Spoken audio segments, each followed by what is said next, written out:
Okay, so after the strip down on these Loake 1880s, Rob took them. They were brown, and Rob's put quite a lot of effort into turning these into black, which was going to mean, you know, when the sole went on, we'd probably have some white stitching, the white wedge sole and everything.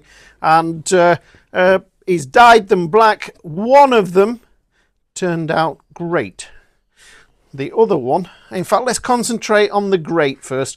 I don't know, sometimes suede looks a little bit dodgy on camera, but trust me, they look absolutely fabulous. Or that looks great.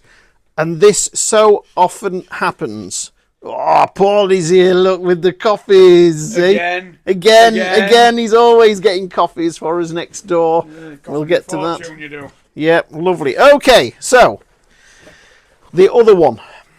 And I see this, yes, I see this so often. One turned out great. The other one, I don't know if you can see in here, but there's no suede nap here. It's, I don't know if it's a chemicals, too much product, but we've lost the nap. And no matter how much we try, we can't get the nap to come back up. Look, there's a little bit there in the same area on this one.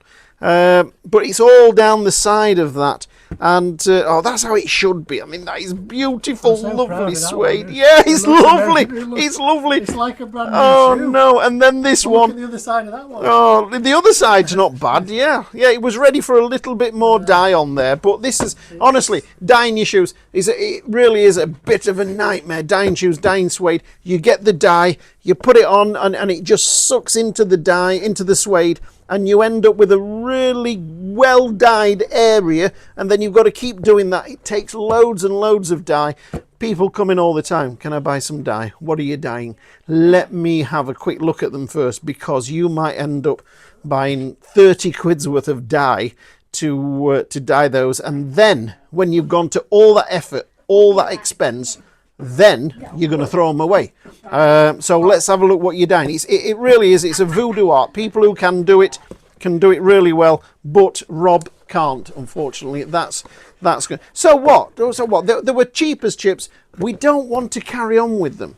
We don't want to carry on with these shoes because the end result isn't going to be beautiful. And there's so many out there. Rob's bought loads of them, all different brands and bits and bobs, and we'll be showing them in videos to come. So these are going in the bin. We're not going to spend time and effort on an upper that's not going to look well when it's done. I wanted them to be perfect. I've got my AI rendering. I thought that's going to look like that. I wanted them to be absolutely perfect.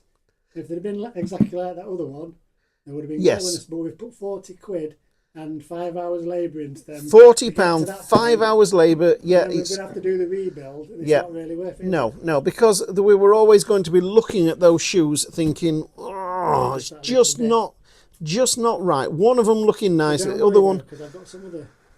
Yeah, but not suede. Yeah. Oh, God, Rob, suede. Right. So that's these done, but there's more to come. They were stripped off. The rebuild would have been a piece of cake, a nice midsole stitched on, and then the top sole on. It would have been a piece of cake, but I'm not putting my time and effort. I don't do repairs very often, other than in these videos. I'm not putting my time and effort into this shoe when it's not going to look very good when it's done. Anyway, that said, we've still got the Cheaneys to go at. You've all decided on a day night in the brown colour. What's it called? Chestnut. Yep. We have the other shoe here with natural edge on the chestnut and a light stitching on there, and that'll be the next job coming through, and lovely. So all that's sorted. Occasionally we get somebody asking, we see you and Paul in the shop, we like your videos, we enjoy what you do, and Paul's not as sociable as I am, but still, can we buy you a coffee? Do you have a little button somewhere where we can treat you to a coffee? We drink a lot of coffee, we buy it next door. There's me, Paul and Anne, and we've worn a path round next door getting our coffees. Yes, you can. Rob's put some sort of link where is it? In the description or in the? I'll put it in the description and in the biography for the channel. Okay. Main channel page. Okay. I wouldn't know where to find that, but I'm sure you'll find it. And yeah, lovely. Thank you very much. We'll get this video finished, and Paul's on with cutting keys now for a customer that's just walked in. So yeah, we'll crack on and get some work done.